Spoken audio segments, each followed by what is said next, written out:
ಮೈಸೂರಿನ ಕುಪ್ಪಣ್ಣ ಪಾರ್ಕ್ನಲ್ಲಿ ದಸರಾ ಫಲಪುಷ್ಪ ದರ್ಶನಕ್ಕೆ 3 ದಿನ ಬಾಕಿ ಇರುವಾಗಲೇ ನಾಡಿನಾದ್ಯಂತ ಜನರು ಬರ್ತಾ ಇದ್ದಾರೆ.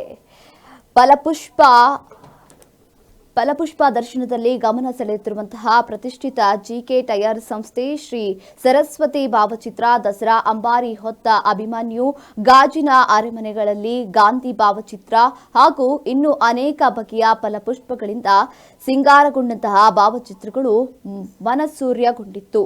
ಪ್ರವಾಸಿಗರು ತಮ್ಮ ಮೊಬೈಲ್ನಲ್ಲಿ ಭಾವಚಿತ್ರವನ್ನ ಸೆರೆ ಹಿಡಿಯುತ್ತಿದ್ರು. ಇದರ ಜೊತೆಗೆ ಆಹಾರ ಮೇಳವನ್ನ ಕೂಡ ಅಲ್ಲಿ ಆಯೋಜನೆ ಮಾಡಲಾಗಿತ್ತು.